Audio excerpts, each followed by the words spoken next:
और जो दिया जाता है वो दहेज होता है। तो आप ही डिसाइड कर लो, आपके अपने अपने लाला के विवाह में आप भीख मांगते हो कि दहेज लेते हो। और जो दहेज लेता है, जो अपनी डिमांड रखता है, हाँ हम तो अपने लाला के ब्याह में ये गाड़ी लेंगे, इतने पैसे लेंगे, इतना जेवरात चाहिए, ऐसा ऐसा इस ब्रांड का सोफा चाहिए, इस ब्रांड की ड्रेसिंग टेबल चाहिए। तो एक बात ध्यान में रखना, आपने ये दहेज नहीं भीख मांगी है। तो एक बड़ा सा पोस्टर छपवाए और उस पर लिख दे, बड़े बड़े अक्षरों में छपवाएं कि दुनिया का सबसे बड़ा भिखमंगा इसी घर में रहता है, और गेट पे लगा ले तो दुनिया भर के लोग तुम्हें भीख डाल जाएंगे। क्योंकि तुम्हें शर्म तो आती नहीं है, किसी कन्या के बाप से उसका घर बेचकर, उसकी खेती बेच करके, उसकी प्रॉपर्टी बेच करके आप भीख मांग रहे हो। आप इतने योग्य नहीं हो कि स्वयं अपनी मेहनत से किसी एक कन्या को अपने घर पे ला करके उसका पालन पोषण कर सके, उसका जीवन यापन कर सके। तो आप यही सही है, यही लिखा लो कि दुनिया का सबसे बड़ा भिखमंगा इसी घर में है, जो चाहे वो भीख डाल जाए।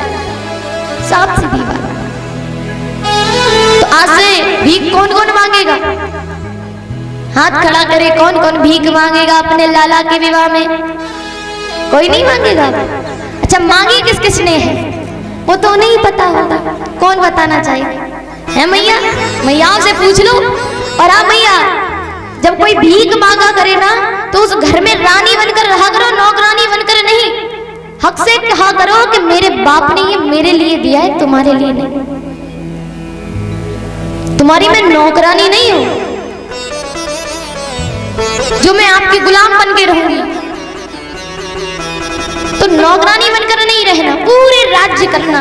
लेकिन राज्य में ये नहीं कि सास ससुर कोई बाहर निकाल दो, कहो कि रोज खांसती है, रोज तरह तरह की बीमारी फैलाती है, बच्चों में लग जाएगी, निकालो इन्हें यहाँ से। ऐसा मत करना मैया, वो भी तो माँ है।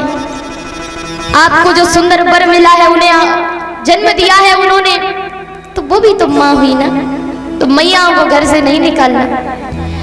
एक बात बताएं, एक छोटी सी कहानी।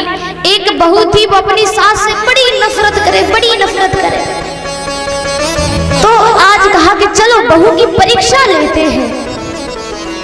तो वो अपनी बहू से बोली, बहू अगर मैं बेड पे बैठूं तो तू कहाँ बैठेगी? बहू ने कहा, तो मैं सोफे पे बैठ जाऊंगी। आप बेड पे बैठी हो, आप बड़ी हो, तो मैं सोफे पे बैठ जाऊंगी। फिर सासू माँ ने कहा, अगर मैं सोफे पे बैठूं तो तू कहाँ बैठेगी? तो मैया मैं स्टूल डाल लूंगी, बापे बैठ जाऊंगी। अब सासू कहती है, अच्छा अच्छा, मैं अगर स्टूल पे बैठ जाऊं तो तू कहाँ बैठेगी? तो मैं जमीन पे बैठ जाऊंगी, इसमें कौन सी बड़ी बात है? अब सास सोचती है कि चलो मेरी बहू में बड़े सुंदर संस्कार है, अगर मैं जमीन पे बैठी तो तू कहाँ बैठेगी? तो उसने कहा कि मैं गड्ढा कर लूंगी थोड़ा और उसी में बैठ जाऊंगी, क्योंकि आपके सम्मान की बात है। अब तो सासू माँ की परीक्षा ज्यादा ही बढ़ती गई। तो क्या हुआ? सासू माँ ने कहा कि अगर मैं गड्ढे में बैठ जाऊं तो तुम कहाँ बैठोगी? तो बहू ने बोला, तो क्या करेंगे? ऊपर से मिट्टी डाल देंगे, खत्म कहानी। क्या तुम जिंदगी भर परीक्षा ही लेती रहोगी? तो परीक्षा भी बहुओं की उतनी लेना कि जितनी चल सके, वरना वही बात आ जाए, गड्ढा करके तुम बैठो, ऊपर से मट्टी बनो, हो जाए राम राम सब।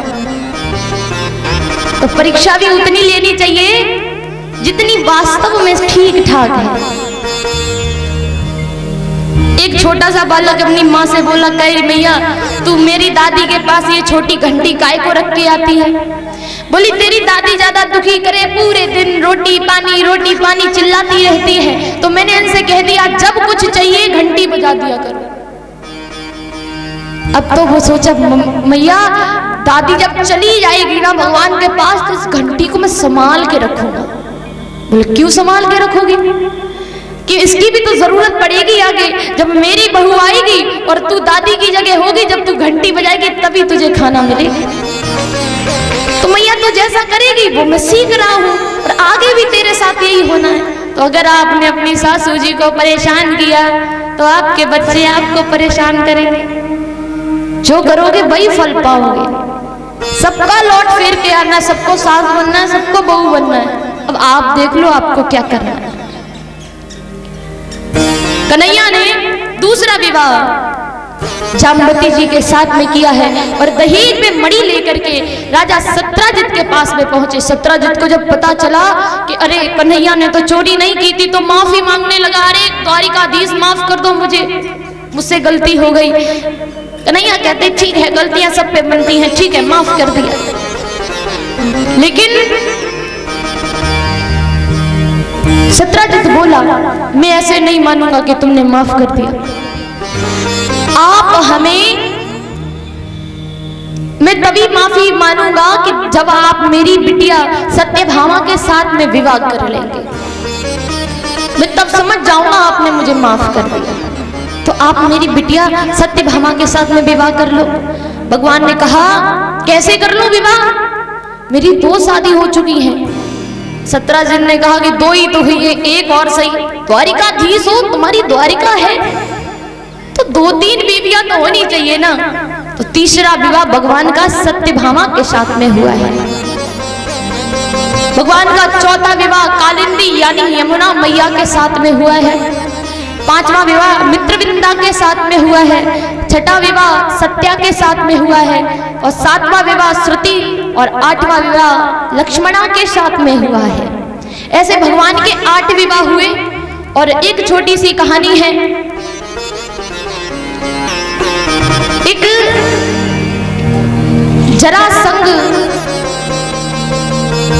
जरासंध का एक मित्र था जिनका नाम था होमासुर। उसने 16,100 राजकुमारियों को बंदी बना रखा था।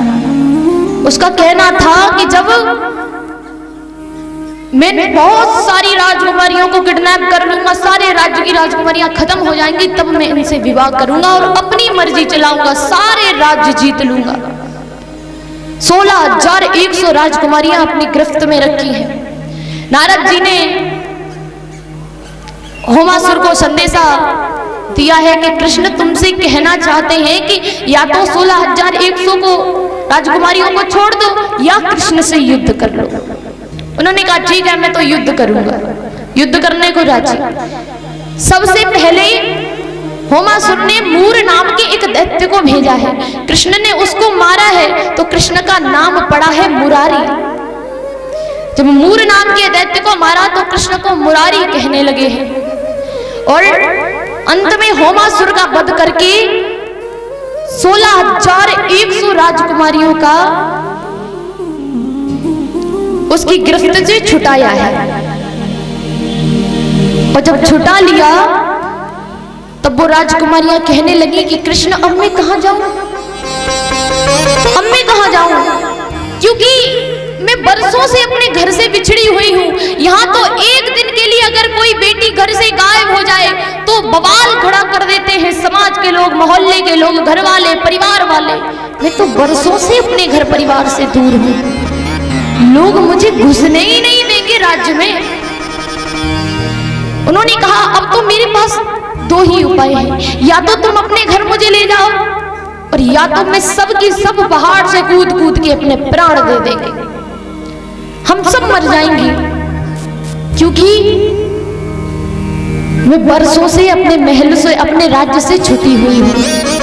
और कोई एक दिन कोई बच्ची या कोई बहन गायब हो जाए, कहीं बाहर चली जाए, मोहल्ले वालों पड़ोसियों को पता चल जाए कि इनकी बिटिया घर पर नहीं है आज, तो मान लो वायरल कर दिया आज तुम्हें, तो कोई एक दिन के लिए छुट्टी हुई बिटिया को नहीं लेना चाहता। तो मैं तो बरसों से छुटी हूँ, कृष्ण या अपना बना लो या मैं मर जाऊंगी। तब कन्हैया ने 16,100 राजकुमारियों को अपने महल में रख लिया है। और इस प्रकार से भगवान के 16,108 विवाह हुए हैं।